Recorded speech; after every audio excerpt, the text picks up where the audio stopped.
any given company, around 24% of your people are actively disengaged. 63 people are not engaged. So it costs an employer roughly 1/4 of a salary a year. This might sound a bit weird, but it's very important.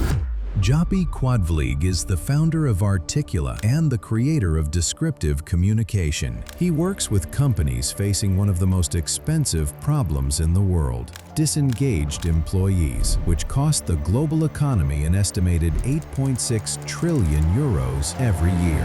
I came up with a question to ask myself and other people, and that is the question of Descriptive communication. What does it mean? it's hard to answer, it's Okay. easier to show. Could I try it with you? Okay. I'm going to start with asking you the question. You might feel a bit like, I don't want to answer this. This makes me feel uncomfortable, and I'm going to push a little bit. Are you ready? Welcome to Kalliomäki podcast. I'm the host Samu Lamminpää, and we have a special guest here, Joppe, who have been here once before, and only the host has now changed. So Yes. welcome back. Thank you for having me, Samu. Yeah, I read our what we've been supposed to talk today, and made a few questions about that your masterclass and disengagement and leadership trainings, and these are all so new things to me. So I'm I'm only here to listen and ask you these things. So firstly, I want you to ask you about what inspired you to focus on employee and disengagement and leadership training. What was the what inspired you? Right. Well, that's a really good question. I think that a lot of the ideas in the world that are worth often come from a challenge that we have ourselves, right? Also, I feel like those ideas are often pushed with a lot of motivation. And in my case, it was that I'm at work and I'm sitting behind my desk and I have a job that I like. The content of the job I was pleased with. But nonetheless, I was a lot on social media, and I noticed that I wouldn't go prepared into meetings anymore before I would. And this went on, and that also happened at several different jobs. And I always thought, like, what is happening? Why does this happen? And who is to, like, how would I say it? Like, who's to blame, or what's the source of this? And to be really honest, in the beginning, I would blame everybody else except myself, which is, of course, silly. I'm definitely a part of that, right? And I started to wonder, like, is it a sign, this behavior that I have? Is it a sign that I'm not in the right place? Is it a sign that I'm not in the right function? Is it a sign that I'm not doing what I'm supposed to be doing? And then I start to see a red thread. And the red thread is that, so I'm a kind of person that if you give me a task, I'll do it. I'll do it my way. Even if there's a way that has been done before, it is important to me that I have a say in how this goes. Now, that doesn't mean that my way is always the best way. That's not what I'm trying to say. But my way is also a way. So I noticed that at companies where I would work, if there was a challenge to overcome, then I pursued that in my own way. And then at some point, I got told by management, hey, don't do it like that. We want you to do it like this. And then that kept happening, and it kind of stunted my sense of self and my sense of identity and how I want to do it. And then I would try again. I would double down. I would make like a presentation. Here are the numbers. This is how I'm going to do it. It's not going to cost you anything, blah, blah, blah. And then sometimes still, I wasn't allowed to do it. I didn't get a green light. That would then lead me to eventually going to, I would just do the work. But if I'm just doing the work, I get bored. If I'm just doing the work, I get frustrated because work is a form of self-expression also, right? At least, hopefully, it is. So eventually, I would leave. So it was in many ways a way to figure out, hey, I shouldn't be there. But it also made me think of what would I have needed from a company so that I would stay and would be a employee that would be happy, and that would also mean less turnover for a company. Turnover meaning that they, fire people or get rid of people and get new people. So I start to look into this more and more and more, and I start to see that there's definitely ways that can be improved. Now, a lot of HRs, of course, want their employees to be happy, and there's all these kind of things that are in place. But an HR or a company, a CEO, because they need to make a profit, they will eventually almost always look at their own interests first, right? So I thought, well, it looks like to me that to solve that inside of a company can be really, really challenging. Not impossible, just challenging, right? So I came up with a question to ask myself and other people, and that is the question of what do you want? And then I noticed that people can't answer the question. It's really difficult.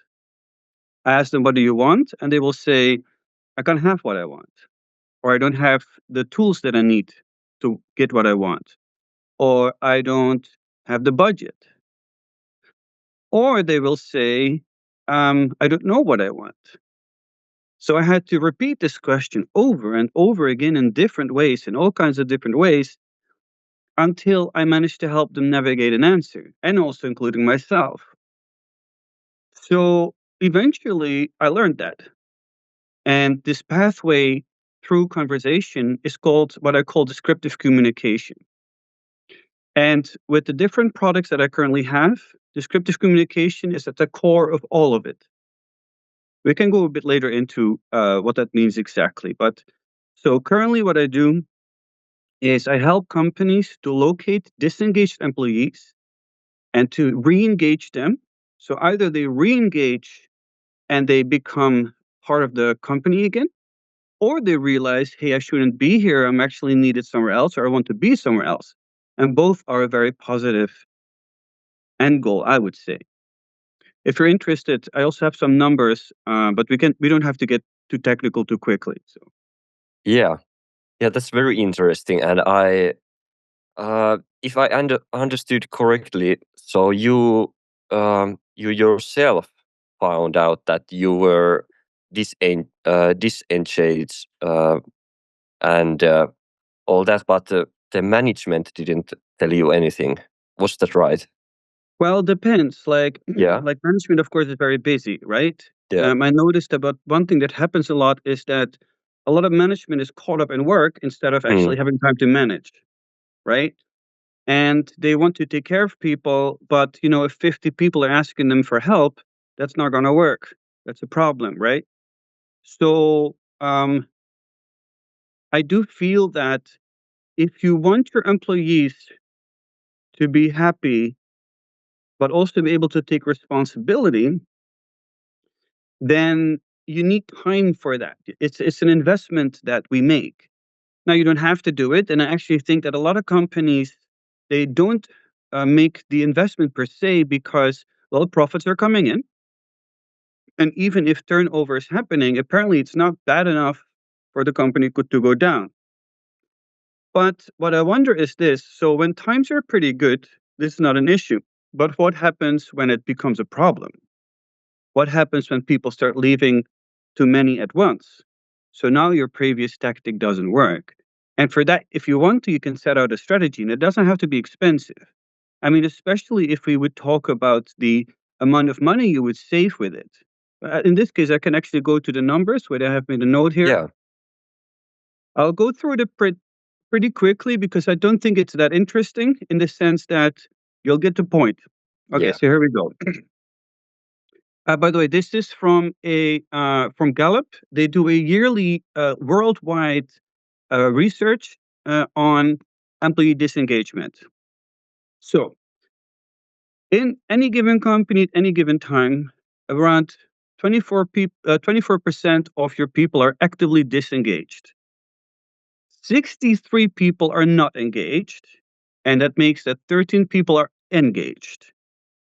That translates to, so 24% on the world, listen to this, 900 million people are actively disengaged. And actively disengaged means not only that they don't come prepared to meetings, this might even mean that they're actively sabotaging their work. And for sure, if they're working from home, they're not working. They're doing the laundry or watching movies or something else, right? Okay. So that's actively not disengaged. Not engaged are people like the story that I was telling. At some point, because I'm very well organized in normal day life, and at some point I noticed at work that I stopped preparing for meetings. I stopped. I stopped caring, and that is called not engaged. So 63%, 340 million people. And what you see is that at work, it's not per se very visible because people will lie about it. Of course, you will, right? Now, I don't expect people to always be 100% engaged. That would be quite impossible. But the amount of hours that I was not using in a healthy way for myself and for my boss and for the company, it was too much, right? So disengaged employees have a 37% higher, I can't say the word, absenteeism, 18% lower productivity, 50% lower profitability. Um, and it cost a employee, and I have to look it up. Was it? Where is it? I think it is. It cost. Oh yeah. So it cost an employer roughly 1/4 of a salary a year. That's a lot of money.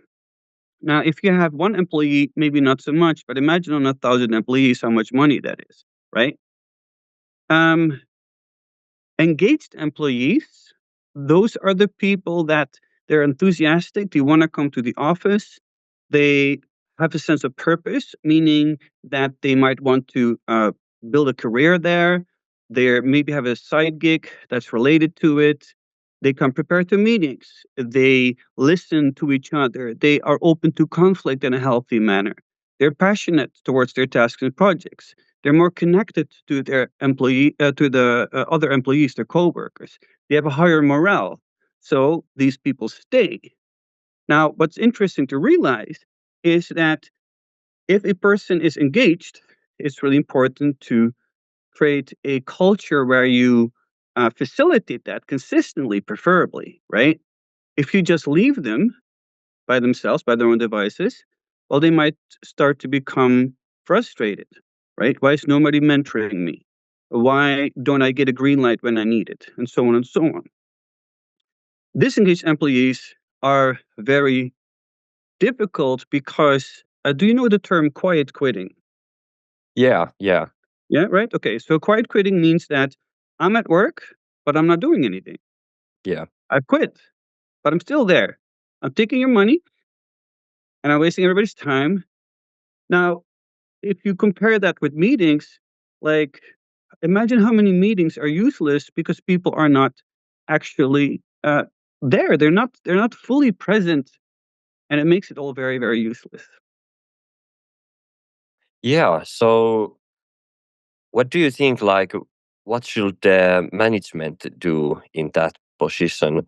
Like, they have all what it needs for like employee to feel motivated and engaged to the work. So, what do you think? Like, in like the society in like the working group or something like that, what do you think they need for themselves to be motivated and Yeah.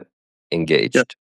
So I mean, there's many different ways of doing it, right? And I want people to understand that I can give some ideas, but real life is also happening at the same time. This is also why I said, the company still needs to make profit.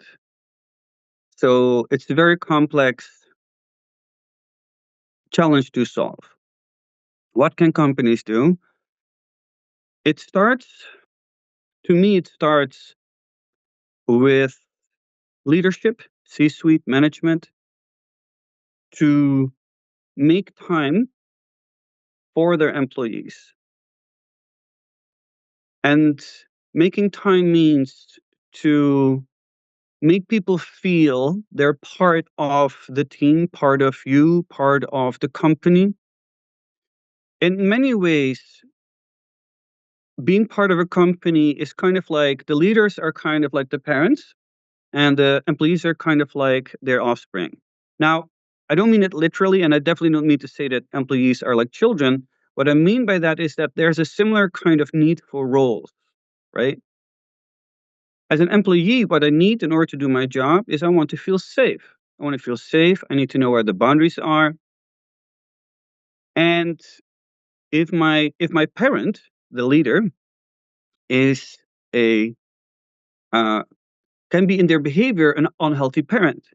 An unhealthy parent can be, for instance, do you know what a helicopter parenting means?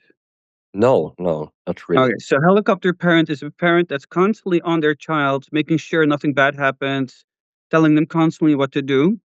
Well, if you think about work, what does that look like? Do you have an idea? Yeah, yeah. Well, it's micromanaging, right? Yeah. Okay, so that doesn't create real safety. You might think as a leader that creates safety, but it doesn't. Now, the other opposite is you call it a sand parent. Sand meaning sand runs through your fingers if you let it go. So if you let your child do whatever, that's also not good for the kid. Kids start to go wild because in both cases there's no security, there's not a lot of safety. So as a leader, it works very, very much the same. But as I said before, do you have time as a leader? Do you have the time to sit down and actually listen to what people have to say? Or do you fake it by letting people vent to you, but not doing anything with anything? Right? Okay. And listening is really, really difficult because if I'm a leader and I want to listen, I have to have space for that. So, do I set up a moment where we can do that? Or do I come running in and running out? Right? And there's a difference between me having 5 challenges that I'm trying to solve currently, and you are in my office and we have a chat, but I'm not fully present. And you might not even really be comfortable speaking your mind. So is that listening? Is that feeling, does that make you feel safe? Probably not, right? So this is why I developed descriptive communication, because descriptive communication is a way to help yourself and the other to actually calm down to the point where you can speak the truth.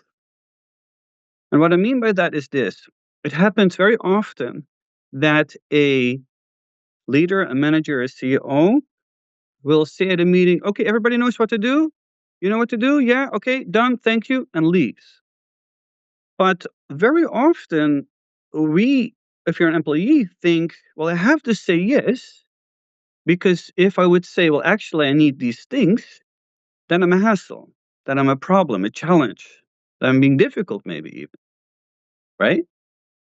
So people might not speak their mind, but then they go and do their task, and now they're not really comfortable. And that goes against creativity, and that goes against working together and all these kind of things, right? So as a leader, to be able to make time and sit down, well, that's also very much a challenge of scheduling, right? Or it's even in a way a reality check, because if you're working 75% of the time and your title is manager, well, that doesn't make sense, does it? Because if you're a manager, well, you're supposed to be managing. So do you delegate? And then somebody might say, yeah, but the employees don't know how to do it well. Well, that's a strange thing to say if that's why they're hired, if that's what they're for hired, right? So as a manager, I don't know what, let's say what sounds healthy. A manager works 20%, but 80% of the time they're managing. That sounds pretty good, right? Okay, so we have to build that.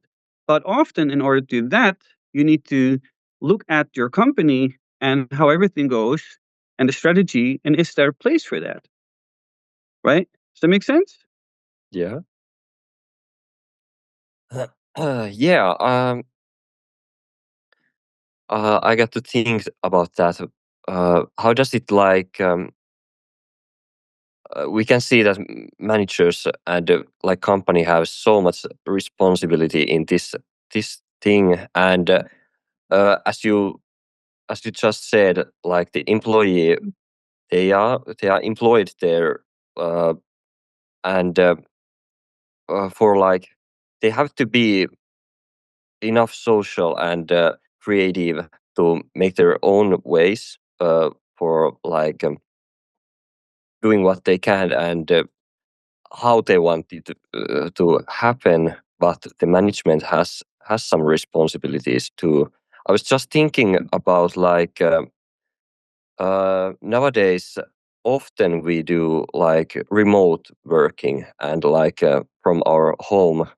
Uh, do you see that as a problem, or does it have like okay you don't? So how does it how does it even how does it even work? Like this same thing, but with like remote workers, and Okay. we got yeah. Okay, I you think can I have say an idea. yeah, I'm not sure if this is what you mean, but yeah, okay. So let's go in with the analogy of having a family, kids, right? Let's say you have a family, and there's the parents, and then there is 4 kids. Will all these 4 kids have the same personality? well, often no. Right? So one kid might be very sporty, has a lot of energy, is running around constantly with a ball in the house, driving you nuts. The other one might have they read a lot of books, Yeah. right? One might need a lot of rules, a lot of boundaries, and the other one can take a lot of freedom. Would you say that with employees it's the same? Okay. Okay. Yeah. So if I'm a manager, I mean, and obviously this is really hard. It's not easy to do, right? Yeah. If I'm a manager, I can figure out, does remote work fit this person or not? Yeah. And are we willing to compromise? Are there ways to do this? But I feel like a lot of people, because a lot of managers, sorry, because they're so busy, they don't have time to really think about these things. Um, but to be honest, it comes more down to this. So, but I'm thinking how to explain this that it's easy to understand. Okay, let's say that you and I are in a meeting, Yeah. and what do you have hobbies? Yeah. Of course, I play music a lot. Okay, very very good. So we're gonna have a gig, you and I, and I'm leading this, and I come into we have put up a meeting to plan this music making, right? And I do this. So, hey, so I will sing. What are you gonna do? Yeah. Play guitar or something like that. Mhm. Yeah. Play guitar. Great, great, great. Um, and what if we can make a set list of songs. And how does that sound? Does that sound good? Yeah. Of course. Yeah. Yeah, of course. Right. Okay. Anything else you need?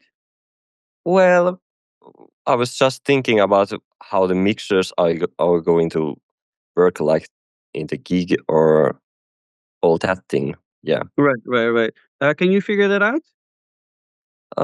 I think so. Yeah. Okay, okay, good. Okay, then let's see. Book the next meeting and we take it from there. Yeah. Okay. Okay. Okay. So that's example number one. Now Yeah. example number two. Okay. So Samuel, what are we gonna do? We'll be having a gig like 2 weeks. Right, right. I'm gonna sing, right? And you were gonna play the guitar. Am I correct? Yeah. Okay. Um. What is it that you need so we can have the best gig possible? Well, I should be as sure as possible. Like everything is surely done, and I should be like brave enough to go on the stage.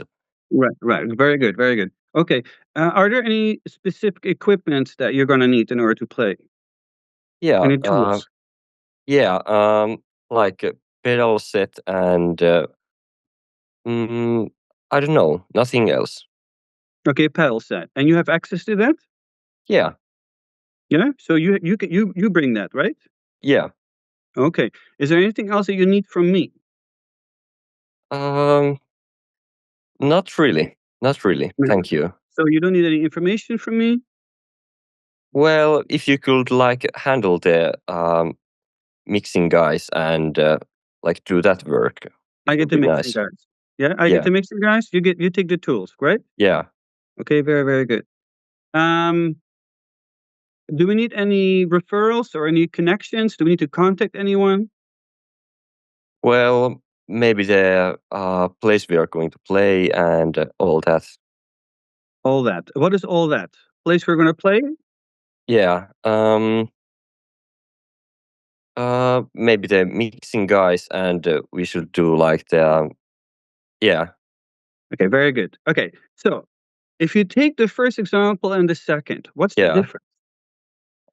You were more like you wanted to know much more about what I need and how can I be the best possible uh, on the gig. Okay, and now here's the most important question. And this is a little bit difficult for the audience to see per se, but Yeah. how did it feel different the second time? How did it feel? Uh, I was just like we were like equal, and it felt really nice that you were like asking those things. I felt like they were important. Right? Exactly, right? And was there more clarity the second time? Yeah, actually, yeah. You in the first one you wanted to like take the meeting, second meeting, but now you wanted to like take everything on the uh, one sitting. So, just to point something out, in the second one, there's a possibility we would not have even had to need a second meeting. Yeah, Right? It was very clear. It was we were yeah. going through the thing. Okay. So now of course we were role playing, so it's hard to really come up with examples. But now imagine there was a actual thing that we're doing. Mm, Could be for the podcast, could be for your music, could be work related. And the idea goes like this. So I call it offering air, and I have to look up what air stands for because I forgot my own thing. Offer air stands for attention, information, and resources. So a leader can ask for attention, information, and resources. Air. What you do is, with every individual in your meeting, you ask, in order to do the thing that you're going to do it the best possible way for yourself and for the company and for the team. What do you need? Do you need information, resources, support, schedule, money, time, motivation, infrastructure, deadlines, education? i- in the beginning, people are going to think you're bonkers for asking all of this, and it would slows down the meeting. But after this meeting, do you now know what to do and where you need help? yeah. I'm not really sure. Yeah. Right? Well, if we would go through that, now I Mm, know what you're going to do. You know what you're mm, going to do. And what I like is that as a leader, it is my responsibility to help you get these things. Because hmm. I know it sounds silly, but this is why, for instance, I have support here on my list. Some people need moral support. Yeah, They need somebody to go, "Hey, you can do this. Like, I trust you." Other people don't, right? Some people are more quickly, they need budget because maybe they're not so creative. Other people are more creative, so maybe they don't need budget, and so on and so on. And it is my job as a leader to present you with all of that. However, as I've said before, if 70% of the time I'm working, I don't have time for this, right? Okay. Now imagine that in a meeting, everybody that is involved, you ask all of these things. Yeah. Eventually, if you're consistent in that, then the next meeting or the meetings afterwards, people will come with these questions in mind. If people are comfortable asking help and asking questions, it also makes them responsible to do it. So, if you've asked me as a leader, in order to do my job, I need information, support, and I need a bit of skills. So I Yeah. provide you with this, right? And we have set a deadline, and the deadline is 2 weeks from now. 2 weeks from now, we're in the checkup meeting, and you haven't done it. Whose responsibility is it now? Well, yeah. I'm not really sure. It's your responsibility. Yeah, You told me what you needed. I yeah, provided you that, or the yeah. company In provided that you case, that, yeah, yeah. right?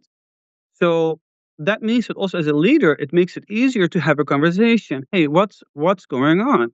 I asked Mm, you for what you needed, you didn't deliver. And then maybe something pops up. Maybe there's something specific. Well, there's a conflict, or maybe your partner is ill, or something, and we can work with that. Or even on the longer run, if this keeps happening, well, then you're not in the right place, are you? well, surely not. Right? And by the way, this is not about judgment. It's not about Yeah, whether it's good or bad. This is about practicality, right? yeah, If this happens 3 times in a row in two mm, months, something's clearly off. yeah, However, if we don't do this, and I ask you, do you guys need anything? Everybody nods yes, and then the same thing happens. It's it's very dangerous because it makes everybody feel unsafe, and it frustrates me as a leader because people are not doing it. Things they're not prepared at the meeting. They're on their phone, and then everybody gets kind of partially disengaged or fully disengaged, and yeah, it's terrible for a company for morale to remember why you're there in the first place. yeah, yeah. Okay.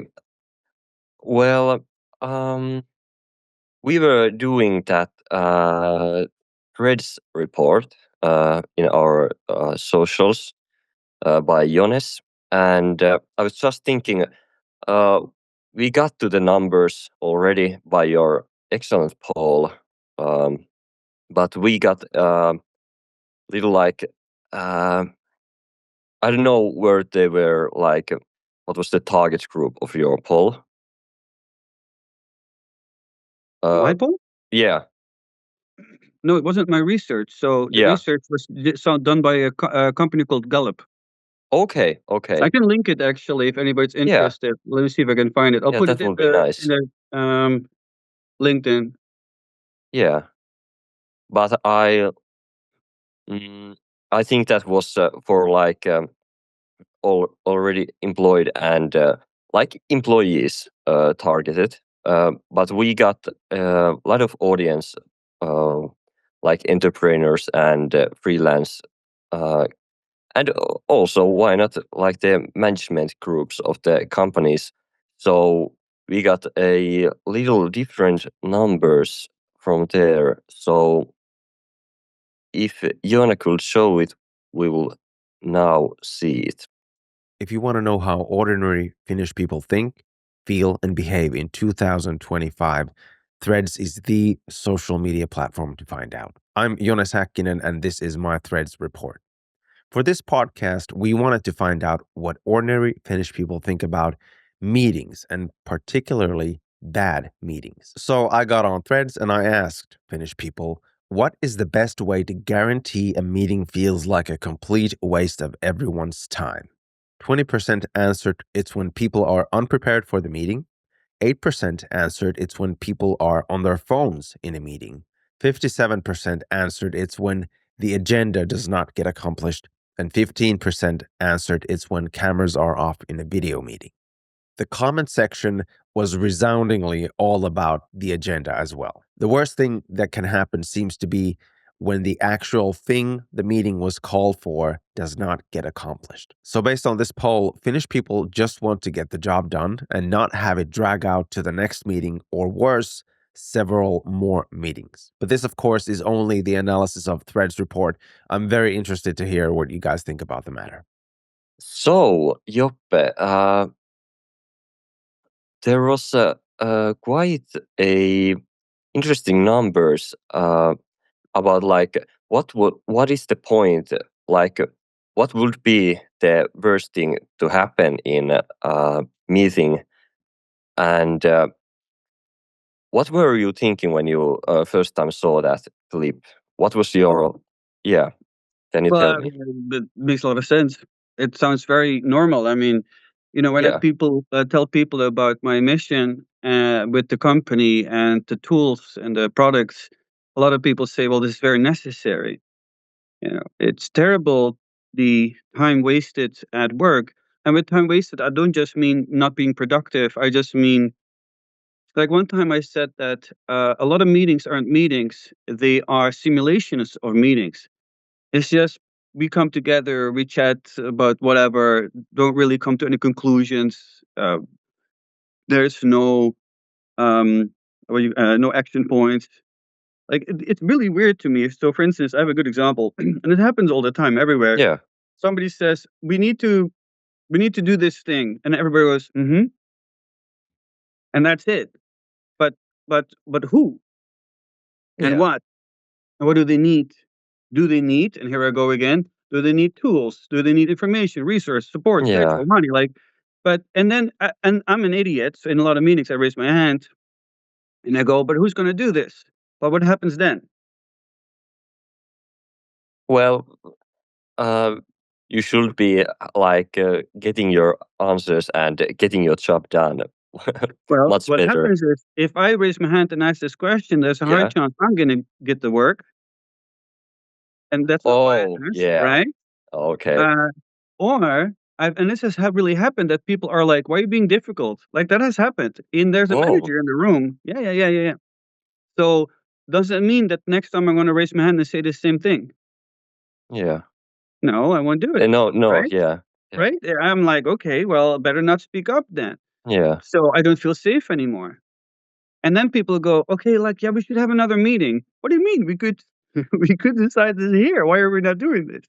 And of course, this is not happening in all companies. There's plenty of companies that have a good culture, but it is baffling to me in how many meetings there are no notes. There is no body keeping time. So many meetings. Like, for instance, why do most meetings of an hour last exactly an hour? It's strange. How is that possible that you plan an hour and it lasts exactly an hour? Doesn't make any sense. Yeah. Maybe it can be done in 25 minutes. Yeah. But also what happens is that after 25 minutes, people go, what else? What do you mean, what else? We're done. We can go do something else. Right? So Yeah. this creates a lot of agitation about meetings. Why would you go? Why would I have my camera on? I could also nap, right? Well, yeah. Yeah. So people get disengaged, and not always, and not everywhere, but Mm. it happens a lot. And why? And then people don't feel useful, and we want to feel useful. We want to be part of whatever this is. I want to be heard. I want to be seen. I want to be understood. But I think that too often, subconsciously or consciously, we're punished for behavior that is very human, right? That's the same thing with a lot of people that get their work done on time. What do they get? Well, they get more work. The reward of being done early is more work.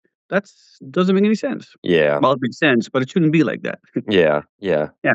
Sorely. Yeah. So this Okay. is why I have developed the tools that I have, Yeah. and then currently I have two new things in the making. So Oh, anybody's interested can check my website. I yeah. have four products currently there. But the new products that I'm launching is one is a workshop for leaders, for Okay. managers, team managers, project managers, CEOs, whatever you want. And I will teach them descriptive communication. I will show you a way that how through conversation to understand what it is that your team member, your employee, your manager wants and needs. I will show them through role play. I'm going to do one workshop in Tallinn. I'm going to do one Okay. workshop in Helsinki in person, and I'm also going to have one online workshop for Europe. Oh, okay. Yeah, hopefully I have the link on the website up or on LinkedIn this end of this week, because I'm still making the website currently. And so it is for anybody who is interested in how can I actually connect with my employees in such a way that we can give them what it is that they need and they can take the responsibility to flourish. So that's product number one. The next launch is a course that I'm creating, and the course is an introduction to descriptive communication methodology. So Yeah. there, the course is set up in such a way for individuals to help them answer the question, what is it that you want? And what are the practical steps towards that? I'm looking forward to this a lot. I'm very proud of it. But since we're still building it, it will take probably still a couple months before we actually have it up and running. But I'm very, very Okay. Yeah. excited. I'm very, very proud of this. Yeah. Yeah. Okay. So I heard you are like fresh new entrepreneur and um, just starting those things, but it sounds like it is going pretty well, and you have already your things you're like things you're willing to uh, show your skills at, Well, I and think what's really funny and kind of yeah, ironic is that me I needed, as I said, I created these tools originally for myself, and I yeah, applied it myself too. And therefore, if I can answer the question, what is it that I want, then it's also easier to get to and to doing the things actually. And yeah, that's how my website came to be, and that's how I created the first four products, and now these new two products. So what I yeah, like about this is that this like information resources support schedule. I do that for myself too. I write it down. What is it that I actually need in order to make a step forward? And that way, I don't have to focus on the end goal. That's way too far, right? If I go like, I want to make €1 million. Okay, how? I don't know. But I know what I can do first now to make one step towards that. yeah, And a step towards that is, for instance, when I ask you guys, can I be in your podcast? That's a step forward, yeah, right? And now I'm here and I get to talk about these concepts, hopefully help people and also promote myself. yeah, And then tomorrow it's the next step and the next step and the next step. But if, like in a meeting, I go, what should we do? Yeah, well, we'll see. Okay, well, that's dangerous. I might do nothing for 2 weeks, yeah, right? And also, what I like is that maybe this week I don't need to do sales, but I need moral support because I've lost steam, I've lost energy. And then some people might say, well, how is that silly? Why do you need moral support? Well, because I'm human, right? Maybe I yeah, need somebody to hold my hand so I can have a cup of coffee. yeah, Really. And that yeah, is what I'm going to do tomorrow instead of doing the grind, no sleep, eating pizza under my desk, right? yeah, So, descriptive communication and the tools that I have, they're all about a humane way to connect with each other so we can collaborate and create more than we would have done by ourselves. And then the question becomes, what do you want to achieve for the company? What do you yeah, want to achieve for the end user or client? What do you want to achieve for yourself? And if we can answer these questions as leaders or employees, then all of a sudden we realize that we're alive and we have a say in all of this. And this could be fun and healthy. yeah, yeah. I understand. Yeah. Uh, Now that we got into like what you're doing right now, I would like to ask you about that descriptive communication. Uh, do you want to tell us what it means and how exactly you just said that it was from your own experience where you like got to focus on this masterclass, but what does it mean actually? Okay, very good. Very good question. So it's hard to answer. It's Okay, easier to show. okay, Could I try it with you? okay. Yeah, is that Yeah, good? Okay, so I'll give you the rules first or the guidelines. So I'm going to start with asking you the question, what do you want? And I have no preconceived notion what the answer should be. The only answer that exists is your answer. It is your want, not my want. I have no stake in this. What matters is what you want. Understood? Okay. Oh, Then the second part is this. This is difficult. You're going to see. And you might feel a bit like, I don't want to answer this. This is makes me feel uncomfortable. And I'm going to push a little bit. okay. Yeah. And I would like you to try and answer the question, even though you feel you might not have an answer. Okay. Make sense? Yeah. Of course, if at any given time I push too hard, you can just tell me. Very simple. Okay. Right? Are you ready? I'm not sure, but let's See. try. Okay, very, very good. So, Samu, what do you want? Well, um, that's actually a hard question to start with. I don't know. I want like a constant job and happy life. Happy life. Okay. How does a happy life look like to you? Uh, Loving family and 2 cats. Oh, very good. Nice. I like it. And what else are you doing in this life? Uh, Having a job that I actually enjoy and like I don't have like that financial stress too much. Okay, very good. Very good. Okay. And how does a job look like, that you enjoy? What are you doing?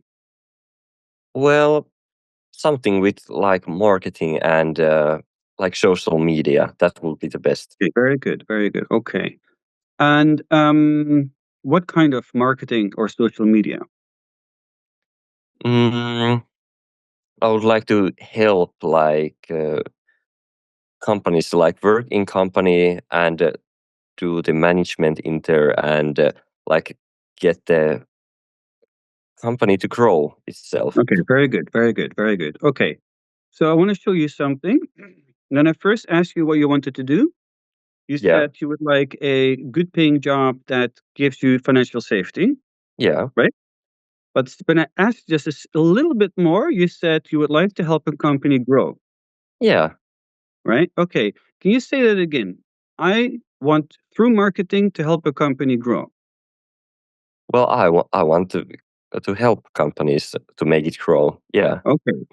And why? I feel like I'm like pressured to help help someone and some companies in my own life or like this whole society somehow. That's how Pressured? I What do you think. mean by that? Like I think I everyone should like everyone is um, empathic and like want the best for everyone.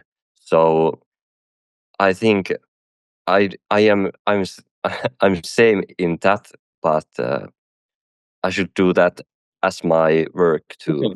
Okay, So good. I want it to Understand. be yeah okay. Okay. And what kind of field should this company be? Uh, well, um, something I can stand myself in, like um, I actually like very much those environmental Okay, questions very and good. all that. So I think Very it should be like ethical and all. Okay, very good. So let me, if I say anything that's not true, let me know. Okay. So through marketing, you would like to help a company grow, and this company should be doing something good for the environment, correct? Yeah. Yeah. Okay, very, very good. Okay. And what do you want for the user of that company, the end user? Um, I'm not really sure. Like, um, I actually can't think that far. Okay. Okay. Pause that for a second. Yeah. Another question popped up. Now we're almost done. Oh, yeah. Where do you want to do this? What's the location? Well, I don't really like the remote things, and Okay. that's actually why I'm a little sad about we can't be. I can't be in the Kalliomäki studio right now. So First. I actually like to be around and be with the people, like being social with the So working we're talking environment. about Uusimaa, Oh well, Helsinki, Finland. yeah, yeah. Why not? Yeah, Okay, but so the capital area of Finland. yeah, why not? Yeah. Okay. Okay. One more question. In order to get to this place, so marketing for a company that does something with the environment, for something good for the environment, in and around Helsinki, what is it? Something? What is one step you can take? Something you need in order to get closer to that? Well, I think I should continue my studies and continue it that far that I can be brave enough. I think I can do it. I can do that work where I want to be. Okay, give me something more practical. Do you know, for instance, what companies are locally doing this kind of stuff? Mm, I don't know. I haven't seen Okay, very good. Here we go. Now we're getting to the practical part of it. yeah, Would it make sense? And by the way, you don't have to do this, right? This is yeah, just for the sake of the role play. Would yeah, it make sense to go to Google at some point and make a list of 10 companies that working with the environment and have marketing? yeah. Why not? Yeah. Right? Okay. And in those companies, who could you speak to that you could interview so you can learn how it is to work at a company like that in marketing? I have actually not heard like anyone do that Right? before. Right? Yeah. So who would you speak to?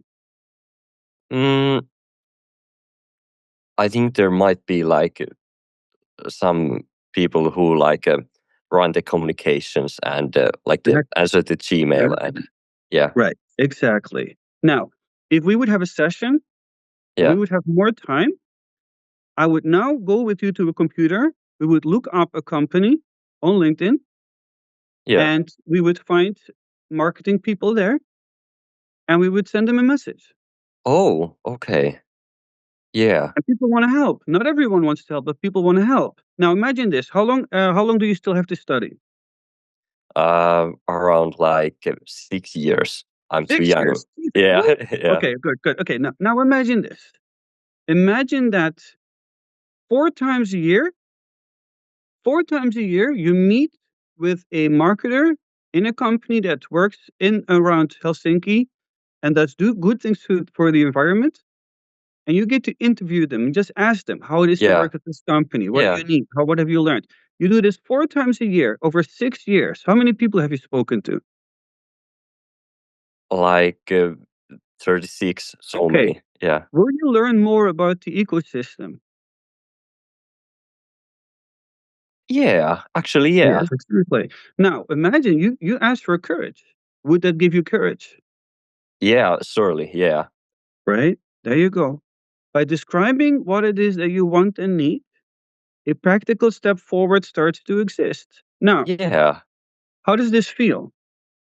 Uh, Actually, very overwhelming, and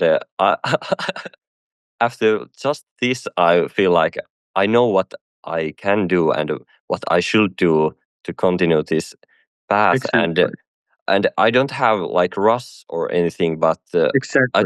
just know what I need to do next. Now, you have all these classmates. Yeah, Nobody's going to do this. If yeah, you do this, you will have such a more chance of creating opportunity when you're done studying.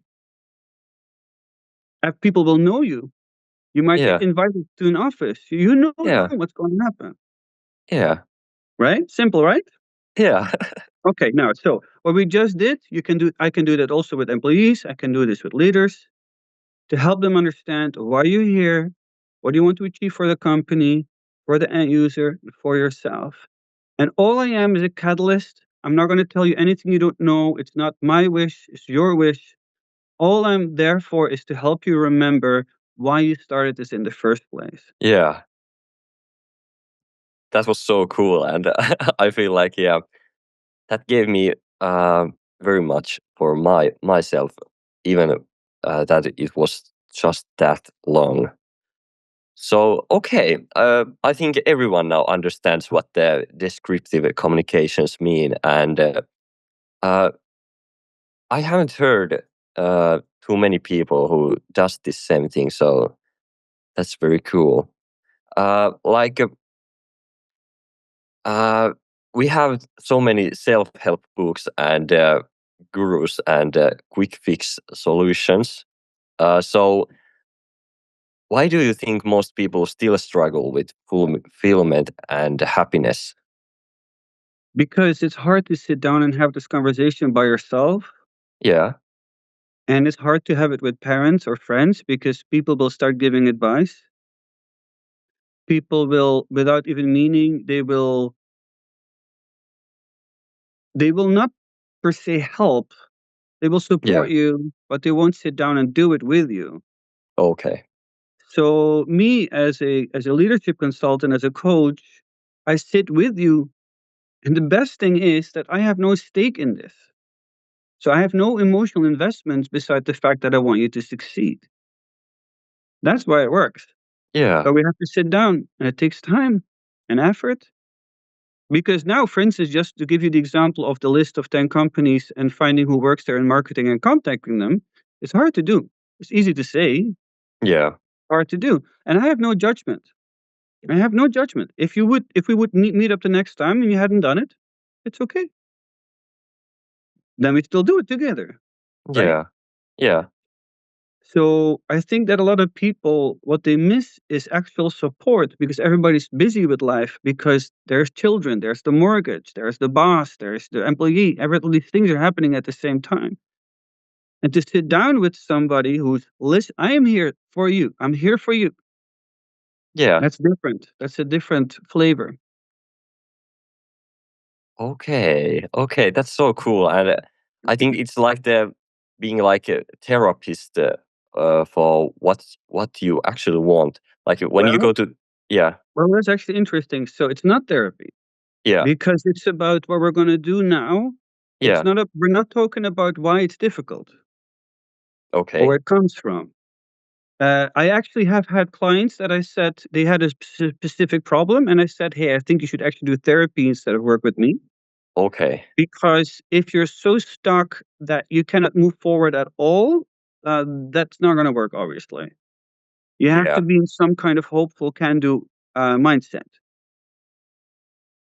yeah, okay. Now I understand it much uh, more well, and um, well, I got this list of questions, but I'm not really sure. We have been talking for a minute now, so I had to find the best ones, which I Mhm. had. Uh, um, you told about that it was all from your experience, and uh, but how did um, how did it what happened next? Like in your own experience, uh, how has descriptive communication affect your Okay. relationships and Okay. your overall sense of fulfillment? How did it help you? Yeah, it has helped me tremendously. So I live my own mythology, and it means that with family, with clients, with partners, I do the same thing. So let's say that somebody says, let's say my partner says, I don't have one, but if I would have, my partner would go, "Hey, I would like to spend more time with you." Yeah. Okay. So if I use descriptive communication, the question becomes, and how does that look like? What would do you want to go to a bar and get wasted? Or do you want to go to a movie? Or does it mean at home watching TV? Or does it mean candlelight and a picnic on the floor? Yeah. So I ask people to be specific. And what's Okay. really interesting is that people can find that a little bit challenging Yeah. because it makes them responsible. But once I know, then I can react. So if then my partner says, "Well, I would like to go to a coffee place and try new different kinds of coffees," okay, then I take the responsibility to make that happen, right? The same thing with this. So I wanted to write a book. Well, okay, that's the thing that takes a year. That's a lot of effort. So I broke it down.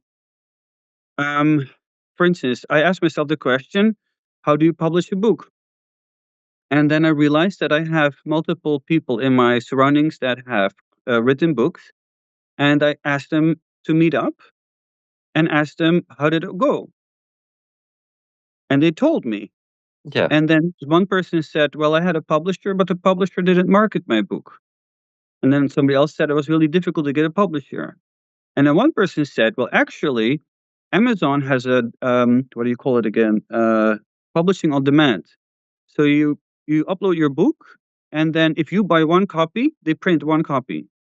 Okay. So I would have none of this information unless I would have asked people for help by starting small, Yeah. right? Okay, so now I know how to publish. What's next? Well, how does this website of Amazon work? How does it work, right? Instead of just Yeah. thinking that I'm just going to upload it. So I researched the website, and that was before I had written anything. So all these small steps forward, and eventually I have a book. Yeah. And without these small steps, I would not have a book. I would have been probably afraid to do it, right? The same thing I do at work. I do speak up in meetings. I ask if what do we need for this? Even if somebody else isn't asking, I will ask. And if people think that I'm being difficult because of that, I will take that responsibility. And sometimes that means that I realize that I shouldn't work together with certain people because they don't want to do it like that. And other people are really happy that it works like that.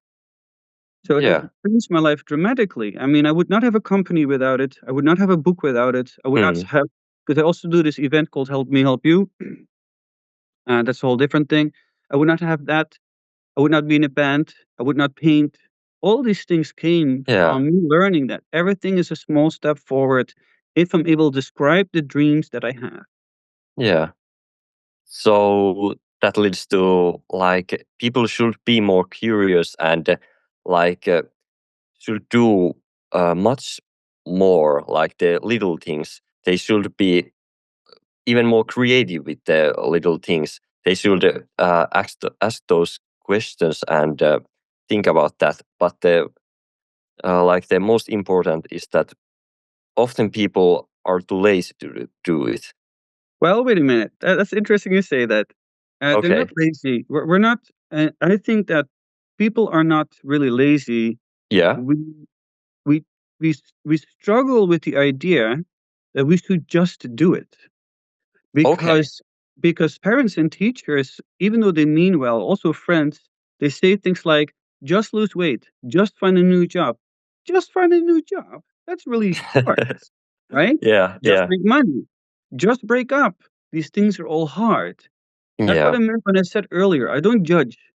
I have my Yeah. stake in this. Like making positive change is a process that takes a while. These things that I just Yeah. mentioned of the book and the painting that took me years of slow incremental steps. And then I got a lot of help. I got so much help. I got so much help from my friends, from other professionals. People were so actively supporting me. But that Yeah. was possible because I had a description of what I wanted and I had Yeah. requests. And I Yeah. had the description because I asked myself the question, what do you want and how does that look like? Yeah. Right? So then slowly things start to move forward. And don't get me wrong, I'm still building all of this. Yeah. Right? It's not like I'm raking in millions. Yeah. So I'm still in the process, but the best thing is I'm doing things the way I want to do it. I'm doing what I want to do, and that makes me very happy and very fulfilled. It's Yeah. such a change. It's such a change. I think that if people would have known me from before, they could see a huge difference in how I pursue challenges now as I did before. Yeah. Okay. So you like think that uh, people are not lazy, but they need just the support and like emotional support to accomplish what they want. Everybody, Yeah, everybody. We're social beings. yeah, Like, we live in a culture where we're expected to do so much by ourselves, mm, and we shouldn't do it. But that also means that we have to learn how to ask for help. You know, like if I ask you what do you need, and you just say I need a job, or I need my boss to stop. mm, Well, I can't do that, but we can do small things. yeah, So, can you also do you know how to ask for help? Are you descriptive in the way that you ask for help? yeah. Okay, okay. Um, what about like um, we got a lot of like skeptical people. So if someone is skeptical about the power of communications in achieving their goals, what would you say to convince them to give it a try? I would just do the same thing I did with you. Yeah, And yeah, by the way, doesn't it work? I would say it works on like 90% of the people, but it doesn't work on 10%. okay, And that's okay. yeah, It's not for everyone. And of course, I mean, some people are just not in the right mindset at the right time. yeah, But the best way, I don't need to convince you. We can try it. If it doesn't work, no problem. No, I don't yeah, mind that at all. That's all right. yeah. Uh, like a lot of people are like not too social, and they are like even socially um, Anxious. anxious. Yeah, so it's often hard for people to come and talk about those like little things, but they mean a lot for yourself. So that's I think that will be the hardest thing to do in your position. No, actually, no, because um, we get we get quite straight to the point. Okay. And so a lot of introverts, they prefer getting to the point. Okay. And as I said, I'm not here to convince you. I'm Mm, not here to make you change your mind. I'm here to listen to you what it is that you want. And don't forget, people, if you would work with me, you choose to work, mhm. right? And I'm here to also make you feel safe. I'm also here to calmly have this conversation. So I have actually not noticed any difference between extroverts and introverts. None. Okay. Okay. Um, as we wrap up, what would be your top piece of advice for anyone looking to make lasting changes in their lives using the descriptive communication? Okay. Okay. Okay. This might sound a bit weird, but Yeah. it's very important. So it's difficult to ask yourself the question, what do you want? Because life is overwhelming. There's so much pressure. And then there's so much distraction in the form of social media and podcast and everything. Like, Yeah. so before we start answering the question, what do we want? We need to regulate our nervous system to some degree. And I believe that the easiest way to regulate is through breath. So often, also, if I notice in a session that my client is tense, I will do this with them. It's very simple. So we come in, they're kind of anxious, sit them down, and I say, okay, sit up straight, pause, take a deep breath.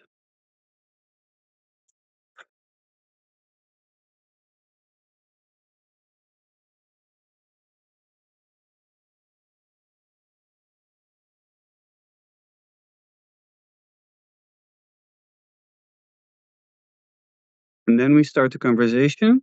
And I start that then with a request first. And the request is that they speak slowly, kind of at the tempo that I speak right now. And only then I ask the question, what is it that you want? So that there's actual space in the brain and in the heart for you to answer this question. Whoa. Yeah. Yeah. I understand now. Whoa. Okay, Joppe.